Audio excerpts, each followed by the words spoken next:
کے دور کا سب سے بڑا شرک عوامی حاکمیت، انسانی حاکمیت، جبکہ حاکمیت اسلام کے نزدیک صرف اللہ کی۔ ان الحکم الا للہ، سورہ یوسف کے اندر بڑے کھلے الفاظ میں، نہیں ہے کوئی حکم مگر اللہ کے لیے، حاکمیت اللہ کی، حکم دینے کا اختیار مطلق اللہ کے لیے۔ اب ہمیں سمجھ لینا چاہیے کہ حاکمیت اور خلافت میں فرق کیا ہے۔ دیکھیے، حاکمیت سے مراد یہ ہے کہ قانون سازی کا مطلق اختیار موجود ہو، جو چاہے قانون بنائیں، اور نمبر دو، ہر معاملے میں آخری فیصلہ اسی کے ہاتھ میں ہو، اس کی حاکمیت۔ خلافت کیا ہے؟ کسی اور کی حاکمیت کے تحت ایک محدود حد تک نیابت، اس کے نائب کی حیثیت سے عمل کرنے کا اختیار، یہ خلافت۔ اب ان دونوں کو سمجھ لیجئے۔ میں پہلے ذکر کرتا ہوں بادشاہت کا۔ یہ اصل میں معاملہ جو ہے، یہ سوشل ایوولوشن کے مختلف مدارج ہیں۔ ایک زمانہ تھا کہ ہمارے آباء و اجداد جو تھے وہ کوئی غاروں میں رہتے تھے، کوئی نظام کوئی تھا ہی نہیں، نہ سیاسی نظام، نہ کوئی معاشی نظام، کچھ بھی نہیں۔ اس کے بعد پھر بنا قبیلہ بن گیا، قبیلے میں اختیار اس کے سردار کے ہاتھ میں آ گیا، اس کی بات ماننی پڑے گی، سردار ہے، اس قبیلے کی یہ ریت ہے، آپ اس قبیلے سے ہیں، آپ کو اس کی پابندی کرنی پڑے گی۔ تو گویا کہ جیسے جیسے نظام بڑھا تو پابندیاں لگنی شروع ہوئی۔ اس کے بعد آیا معاملہ سٹی سٹیٹس، 2 3 4 5 قبیلے آ کر ایک جگہ پر آباد ہو گئے۔ اب ہر قبیلہ اپنی جگہ پر انتظامی ایک یونٹ ہے، ہر قبیلے کا سردار ہے، وہ اپنی جگہ پر انتظامی یونٹ ہے۔ پانچوں کے درمیان کیا معاملہ ہوگا؟ اب یہاں سے دستور کا معاملہ شروع ہوا، کوئی قائد قواعد ہوں گے، یہ پانچوں کے درمیان معاملات کیسے طے ہوں گے، کون طے کرے گا، کس کو کیا اختیار ہے۔ اب یہاں پر معاملہ جو ہے گویا کہ اگلی سیڑھی آ گئی۔ اس کے بعد آپ کو معلوم ہے کہ عظیم امپائرز بھی قائم ہوئی، حکومتیں، شہنشاہیت ہے۔ اب میں اس دور کی بات کر رہا ہوں جب کہ انسان بادشاہت کے تصور سے آشنا ہو گیا تھا، گویا کہ وہ پریلیمنری سٹیجز سے گزر کر بادشاہت تک آ گیا۔ اب بادشاہت ایک تھی اسلامی بادشاہت، ایک تھی کافرانہ بادشاہت۔ بادشاہت مشترک ہے۔ اسلامی بادشاہت کی مثال حضرت داؤد علیہ السلام بادشاہ تھے، لیکن وہ اسلامی بادشاہ تھے۔ اسلامی بادشاہ کو خلیفہ کہے، اسی لیے میں نے آپ کو آیت سنائی ہے سورہ صاد کی، یا داؤد انا جعلناک خلیفۃ فی الارض۔ حالانکہ وہ بادشاہ تھے، ان کا بیٹا بادشاہ بن گیا، ابھی گویا کہ کوئی نظام اور تو تھا ہی نہیں وہاں پر۔ ان کے انتقال کے بعد ان کا بیٹا حضرت سلیمان علیہ السلام وہ بادشاہ بن گیا، تو گویا کہ خاندانی نظام چل رہا تھا۔ اور اس کے بعد حضرت سلیمان کے 2 بیٹوں میں سلطنت تقسیم ہو گئی، ایک حصے کا ایک بیٹا جو ہے بادشاہ بن گیا، دوسرے حصے کا دوسرا بیٹا بن گیا۔ تو یہ بادشاہت تھی، لیکن یہ بادشاہت خلافت تھی۔ کس معنی میں؟ کہ داؤد ہوں یا سلیمان، خود بھی اللہ کے حکم کے پابند تھے اور اسی کے حکم کو نافذ کر رہے تھے، یہ خلافت ہو گئی۔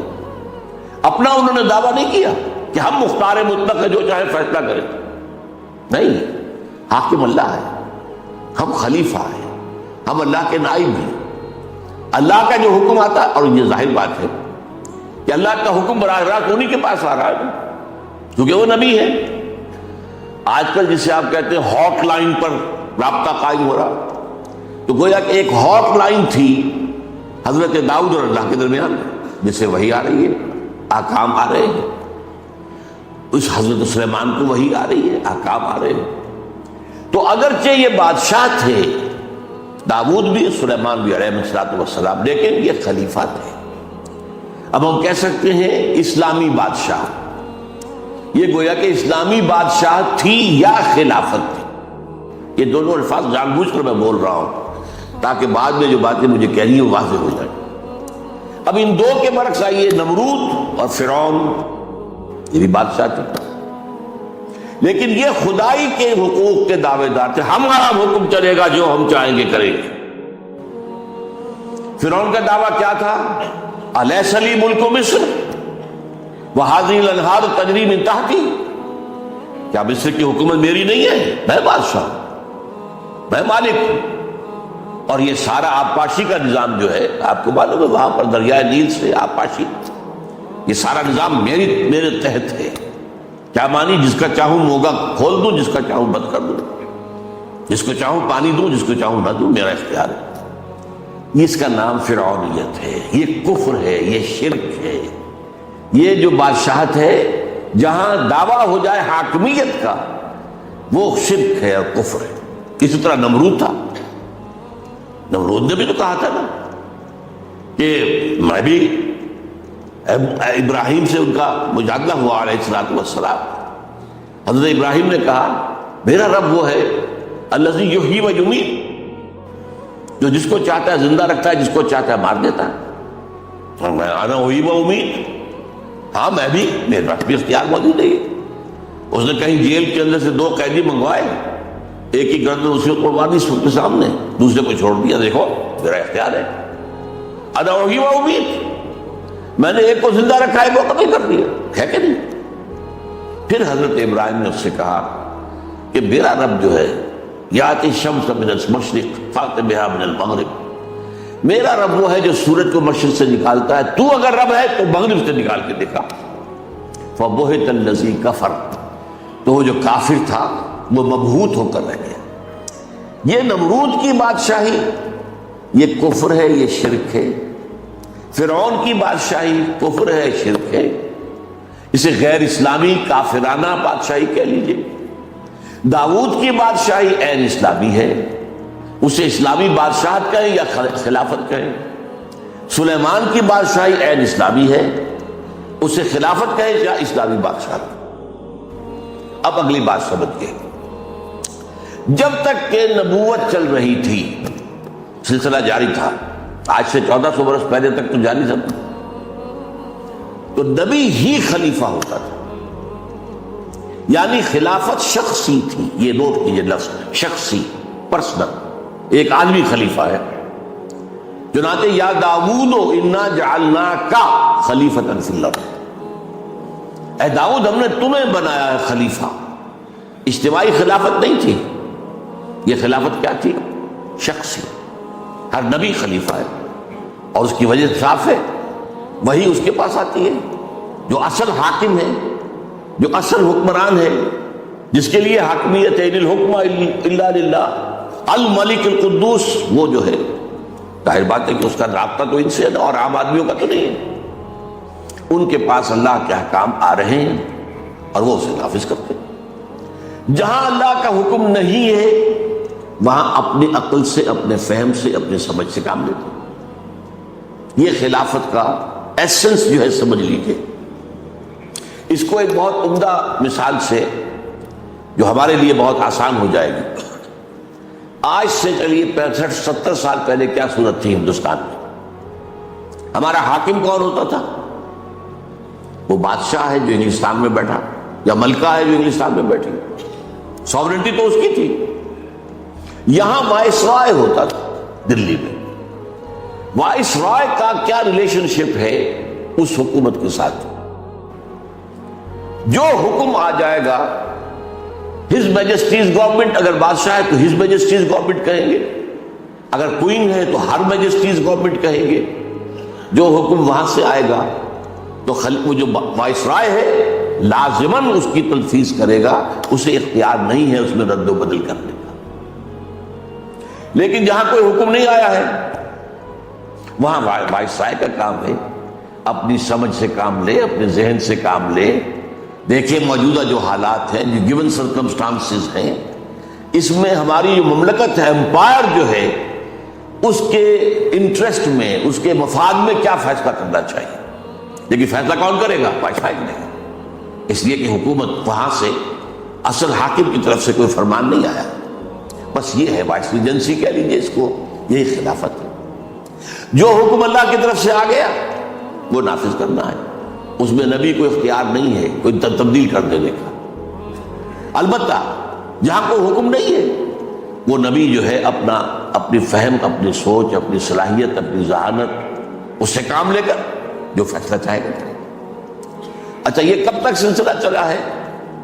جب تک نبوت جاری تھی۔ اس سلسلے کی آخری کڑی کون تھے؟ محمد رسول اللہ صلی اللہ علیہ وسلم۔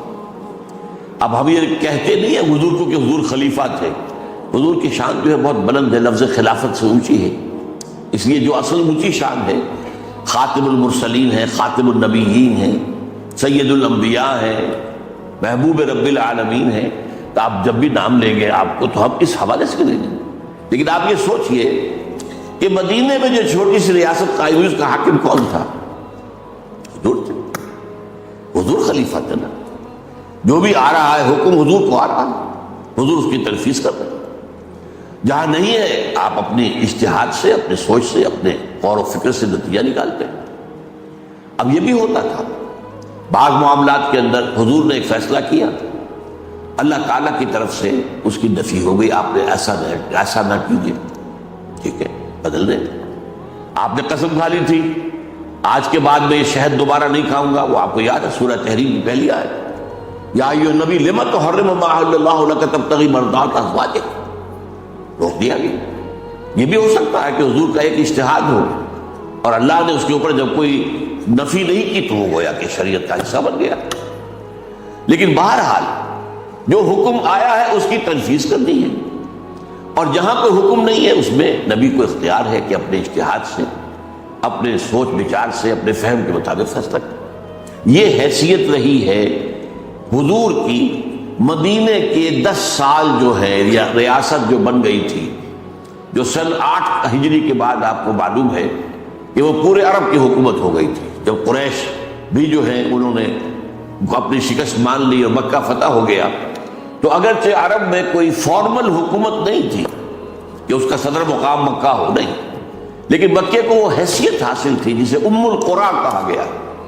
مرکزی بستی وہی تھی، مذہبی مرکز وہی تھا، سب بت وہاں رکھے ہوئے تھے تمام قبیلوں کے، اور اس کے کسٹوڈین قریش تھے۔ تو گویا کہ قریش ہی ایک طرح سے معنوی طور پر پورے عرب پر حاکم تھے۔ ان کے قافلوں کو کوئی چھیڑتا نہیں تھا، اور کسی کا قافلہ بچ کے نکل نہیں سکتا تھا، لوٹ ماری تو ان کا پیشہ تھا، کوئی تجارتی قافلہ بچ کے کیسے نکل جائے؟ ہاں قریش کہا وہ اس کو ہاتھ نہیں لگانا، کیوں کہ ان کے پاس تو ہمارے معبود رکھے ہوئے، ہمارے خدا جو ہے وہ ان کے پاس جو ہے وہ تو یوں سمجھیے کہ ہاسٹیج ہے ان کے پاس، اگر وہاں ان کی گردن مروڑ کر پھینک دے باہر تو ہم کیا کریں گے؟ تو اسی لیے ان کو گویا کہ معاشی اعتبار سے اور سیاسی اعتبار سے فوقیت حاصل تھی پورے عرب میں۔ اس لیے جب مکہ فتح ہو گیا تو اب سمجھا گیا پورا عرب جو ہے تابع ہو گیا، اب اسلامی ریاست قائم ہو گئی عرب کے اندر، اور اس میں خلیفہ کون تھے؟ محمد الرسول اللہ صلی اللہ علیہ وسلم۔ اب دیکھیے اب حضور کے بعد کیا ہوگا؟ نبوت تو ختم ہو رہی ہے، حضور کے بعد کوئی نبی تو نہیں آنا، آپ خاتم النبیین، حضور کے بعد خلافت کیسے ہوگی؟ یہ مسئلہ ہے جو سورہ نور کی ایک طویل آیت میں حل کیا گیا۔ ان میں فرمایا گیا وعد اللہ الذین آمنوا منکم وعملوا الصالحات، اے مسلمانوں اللہ کا وعدہ ہے تم میں سے ان لوگوں کے ساتھ جو ایمان کا حق ادا کریں اور عمل صالح، یہ 2 شرائط ہیں۔ وعد اللہ الذین آمنوا منکم وعملوا الصالحات، 3 وعدے ہیں اللہ کے۔ لَيَسْتَخْلِفَنَّهُمْ فِي الْأَرْضِ كَمَا اسْتَخْلَفَ الَّذِينَ مِنْ قَبْلِهِمْ، لازماً خلافت عطا کرے گا انہیں زمین کے اندر جیسے کہ ان سے پہلوں کو عطا کی تھی۔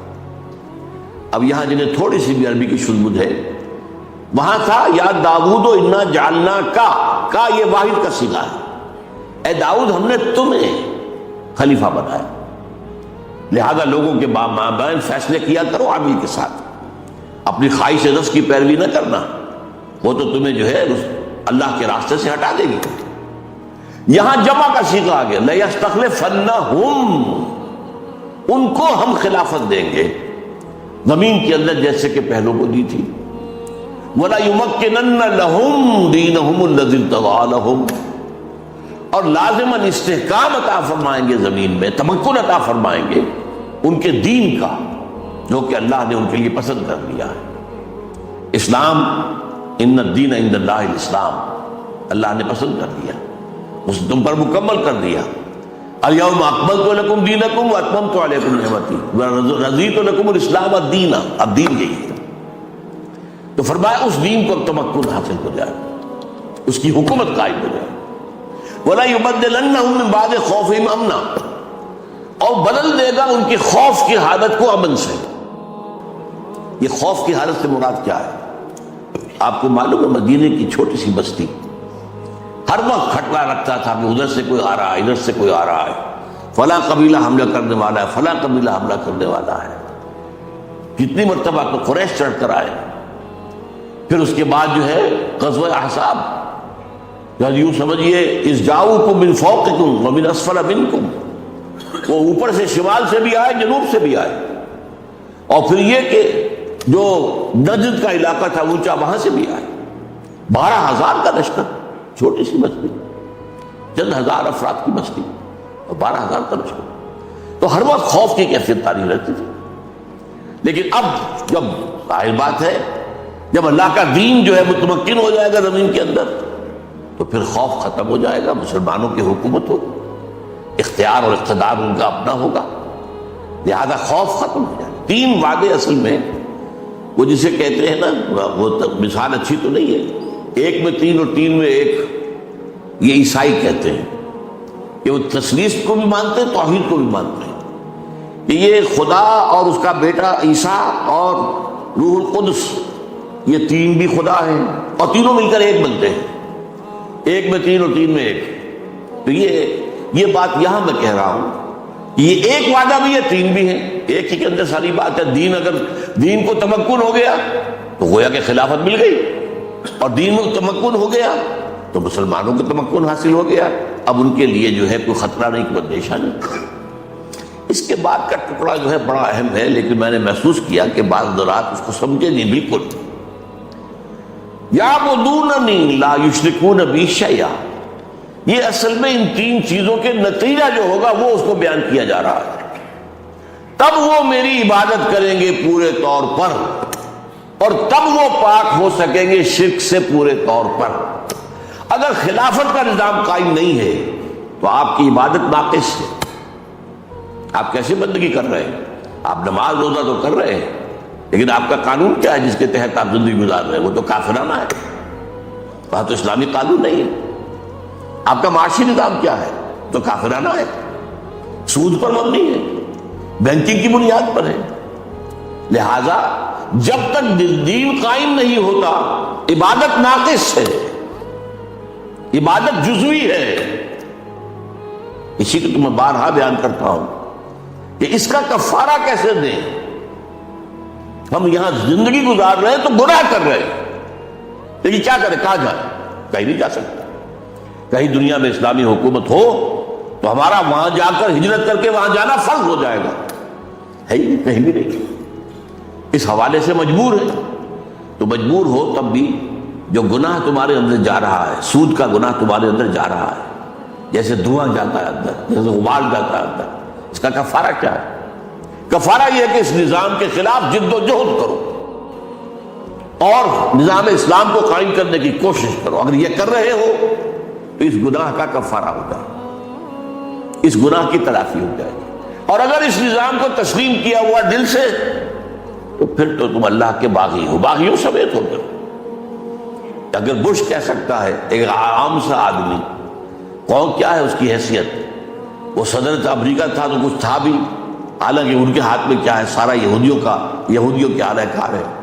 اور اب کیا حیثیت ہے اس کی؟ یو آر ود اس اور اگینسٹ اس، تم یا ہمارے ساتھی ہو تو ہمیں ساری یہ چیزیں دو، نہیں تو پھر ہم تمہارے دشمن ہیں، تم ہمارے دشمن۔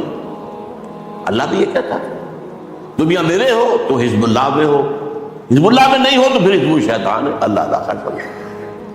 اس حوالے سے تو 3 باتیں جب ہو جائیں گی تب گویا کہ عبادت مکمل ہو۔ یعبدوننی لا یشرکون بی شیئا، جب تک وہ نظام قائم نہیں ہوتا شرک ہے۔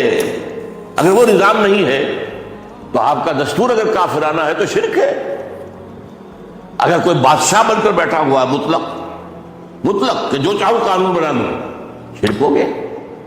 تو گویا کہ توحید بھی مکمل ہوگی کب؟ جبکہ حکومت اللہ کی ہو جائے. الحکم للہ ان الحکم الا للہ. اگر یہ بات کب ہوگی؟ جب ہم تمہیں خلافت دے دیں گے، تمہارے دین کو زمین میں تمکن دے دیں گے، اور تمہارے اوپر جو خوف کی فضا تاری اسے ختم کر دیں گے. یعبدوننی، پھر تم ہماری عبادت کرو گے جیسے کہ عبادت کرنے کا حق ہے.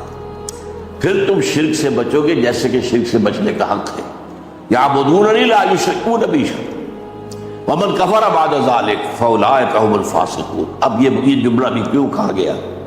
جو اس کے بعد بھی کفر کرے جبکہ اسلام کا غلبہ ہو چکا ہے، پھر بھی وہ کفر پر اڑا ہوا ہے، وہ تو نہایت ناہنجار آدمی ہے، اس کے جو سیدھی جہنم ہے. اس لیے کہ چلیے باطل کے غلبے کے اندر آپ اگر کہیں میں مجبور ہوں کیا کروں. آپ کو معلوم ہے جب ہجرت فرض ہو گئی تھی تب بھی کچھ لوگوں نے ہجرت نہیں کی مکے سے، اور ان میں کچھ کے لیے تو صاف کہہ دیا گیا کہ یہ منافق ہیں، ان سے تمہارا کوئی رابطہ نہیں ہوا.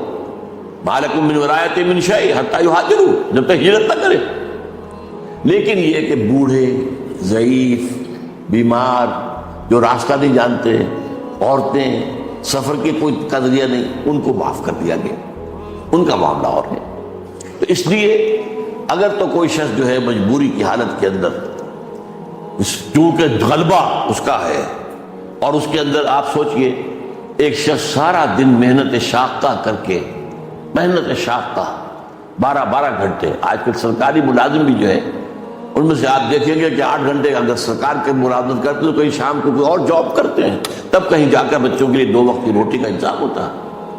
اور جو عام مزدور ہے ان کا جو حال ہے، اب ان کے لیے تو ظاہر بات ہے کوئی اور جد و جہد کرنا ممکن نہیں ہے. ایسے لوگوں کا معاملہ تو اللہ تعالیٰ جو ہے وہ معاف کر دے گا. لیکن یہ کہ جن لوگوں کے لیے ممکن ہے اور نہ کرے، فَأُولَٰئِكَ هُمُ الْفَاسِقُونَ. جب دین کا غلبہ بھی ہو گیا اب بھی وہ دین کے اوپر آنے کو تیار نہیں.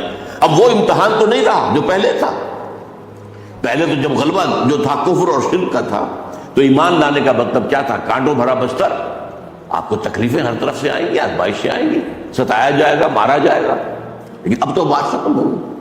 بہرحال یہ تو اس آیت کو میں نے آج چاہا کی طرح اس کے جو آخری حصہ ہے اس کو سمجھنے میں بڑی کمی ہوتی ہے لوگوں کی. اس کا مراد کیا ہے وہ میں نے آپ کے سامنے بیان کر دیا. اب کیا ہوا کہ اب خلافت جو ہے وہ اجتماعی ہو گئی. لَيَسْتَخْلِفَنَّهُمْ فِي الْأَرْضِ. اب اسی کو دیکھیے، یہ جو سفر دین نے طے کیا، دین میں پہلے شخصی خلافت تھی، اس کے بعد اجتماعی خلافت مسلمانوں کی، اہل ایمان کی. شرط کن کی ہے؟ الذین آمنوا منکم وعملوا الصالحات. یہ 2 شرط. یہی سفر طے کرنا پڑا ہے بالآخر ملوکیت کو بھی، بادشاہت کو. پہلے بادشاہ تھا حاکم مطلق، اس کے بعد کیا ہوا؟ وہ کام جو اسلام نے 1400 برس قبل کیا تھا، وہ کام آج سے 300 برس پہلے یورپ سے شروع ہوا. بادشاہت کا خاتمہ، جمہوریت کا آغاز. لیکن یہ جمہوریت کیا ہے؟ یہ کافرانہ اور مشرکانہ جمہوریت ہے. جیسے میں نے کہا تھا اسلامی بادشاہت اور کافرانہ بادشاہت. اسلامی بادشاہت داؤد اور سلیمان، اور کافرانہ بادشاہت نمرود اور فرعون. اسی طرح ایک اسلامی خلافت ہو گئی، وہ ہے مسلمانوں کی خلافت. ایک ہے انسانی حاکمیت، وہ ہے کافرانہ جمہوریت. یہ صاف بات ہو گئی. یوں سمجھیں، میں اسے اس طرح عام لوگوں کو سمجھایا کرتا ہوں کہ فرعون فرض کیجئے اس کے سر پر ٹنوں گندگی رکھی ہوئی ہے. گندگی جو ہے ٹنوں کے حساب سے اس کے سر پر ہے. اب کیا کیا؟ اس کو 1 تولہ سب میں بانٹ دو، سب کو حاکم بنا دو. اب گویا کہ وہ حاکمیت انسانی جو فرعون کے سر پر رکھی ہوئی تھی ٹنوں نجاست کی شکل میں، وہ تولہ ماشا سب کو بانٹ دی. تم بھی حاکم، وہ بھی حاکم، یہ بھی حاکم، وہ بھی حاکم، سب حاکم. تو گویا کہ نجاست تو نجاست ہی رہے گی. وہ ایک تن ہے تب بھی نجاست ہے، توڑا مارے تب بھی نجاست ہے، نجاست تو ہے. تو یہ جو عوامی حاکمیت کا تصور دنیا میں آیا کیوں ہے؟ دیکھیے علامہ اقبال کی جو نظم ہے ابلیس کی مجلس شورا، اس میں اس کا ایک مشیر یہ کہتا ہے کہ آپ تو دنیا میں جمہوریت کا نظام آ گیا، ہماری ابلیسیت جو ہے تو ختم ہو جائے گی، ابلیسی نظام کہاں رہ جائے گا. تو اس کا ایک اور دوسرا مشیر کہتا ہے خامخواہ تم پریشان ہو رہے ہو، ہم نے خود شاہی کو پہنایا ہے جمہوری لباس. یہ تو لباس بدلا ہے ہم نے، صرف وہی شاہی ہے، وہی انسانی حاکمیت ہے جو پہلے ایک شخص کی تھی اب عوام کی ہو گئی. فرق کیا پڑا؟ شیطنت تو شیطنت ہے، کفر تو کفر ہے، شرک تو شرک ہے. لیکن دوسرا مصرع اس شعر کا بہت اہم ہے، ہم نے خود شاہی کو پہنایا ہے جمہوری لباس، جب ذرا آدم ہوا ہے خود شناس و خود نگر. اب آدم میں خود شناسی پیدا ہو گئی، ہم بھی تو ہے نا. یہ جو بادشاہ جو ہے یہ کوئی آسمان سے اترا ہے؟ کیا اس کے جو ہے ہزاروں ہاتھ ہیں، ہزاروں پاؤں ہیں؟ کیا ہے اس کا؟ ہم بھی ہمارے جیسے دو ہاتھ دو پاؤں والا، خود شناس خود نگر، اپنی خود نگرانی کرنے والا آدم ہو گیا. سوچنے کی بات ہے، آدم کو کس نے بنایا خود شناس و خود نگر؟ یہ خود شناسی خود نگری محمد رسول اللہ کی دی ہوئی ہے صلی اللہ علیہ وسلم. محکومیت سے نکال کر انسان کو آزادی دینے والا وہ تو محمد ہے صلی اللہ علیہ وسلم. آپ کو معلوم ہے حضرت سعد بن ابی وقاص رضی اللہ تعالی عنہ کون ہیں؟ یہ عشرہ مبشرہ میں سے نمبر 1 تو نوٹ کیجیے، سب سے چوٹی کے 10 صحابہ. حضور کے کچھ ماموں لگتے ہیں رشتے میں. نمبر 2، یہ وہ واحد انسان ہیں جن کے لیے حضور نے فرمایا میرے ماں باپ تم پر قربان. غزوہ احد میں جب کفار نے حضور کو گھیر لیا تھا، چاروں طرف سے جو ہے تیروں کی تو انہوں نے ڈھال بنا رکھا تھا اپنے آپ کو، اپنے جسم پر تیر لے رہے تھے، حضور کو بچا رہے تھے اور تیر چلا رہے تھے انہیں دور کرنے کے لیے. حضور نے فرمایا اے سعد تیر چلاؤ، تم پر میرے ماں باپ قربان. اب یہ اونچا مقام عشرہ مبشرہ میں سے بھی. پھر یہ کہ یہ فاتح ایران ہیں، خود فاتح ایران ہیں. اب انہوں نے صرف ایک کام کیا، گورنر ہیں ایران کے، فاتح ایران ہے، گورنر ہے. اپنے گھر کے باہر ایک ڈیوڑی بنا دی اور ایک وہاں پر پہرے دار کھڑا کر دیا، دربان کھڑا کر دیا. حضرت عمر کا دور حکومت ہے، دور خلافت کہنا چاہیے. پرچہ نویس نے پرچہ بھیج دیا کہ سعد نے اپنے گھر کے باہر ڈیوڑی بنائی ہے اور ایک دربان کھڑا کر دیا تاکہ کوئی سعد سے خود بخود جا کر نہ مل سکے. اب یہ ایک گویا کہ تمدنی ضرورت ہے. کوئی بھی شخص ہر وقت تو اس کا معاملہ نہیں ہو سکتا کہ کھلا رہے راستہ، جو شخص جب چاہے آ جائے. آپ کو معلوم ہے کہ سورہ نور کے اندر بھی ہے کہ اگر تم کسی سے ملنے جاؤ، یا تو تم نے وقت لیا ہوا تو اس پر واجب ہے کہ آپ سے ملاقات کرے، اگر نہیں ہے تو آپ کا یہ حق نہیں ہے کہ لازماً وہ کہے آپ سے ملے آ کر. وَإِذَا قِيلَ لَكُمْ ارْجِعُوا ارْجِعُوا، اگر کہا جائے کہ لوٹ جاؤ تو لوٹ جاؤ. اس میں غصے کی بات کیا؟ بھائی اس کا کوئی کام ہے وہ کر رہا ہے، کوئی اہم کی مصروفیت ہے، آپ نے اس سے وقت تو نہیں لیا تھا نا. تو آپ کا یہ نہیں ہے حق کہ آپ لازماً جو ہے کہ میں آیا ہوں تو ملاقات میرے ساتھ کرے. قرآن میں تو یہ تعلیمات بھی عام آدمی کے لیے بھی ہے. تو ظاہر بات ہے جو گورنر ہے اس کی مصروفیات ہیں، ضروریات ہیں. لیکن اسلام نے جو مقام دیا ہے اس کو سوچئے. حضرت عمر نے خط لکھا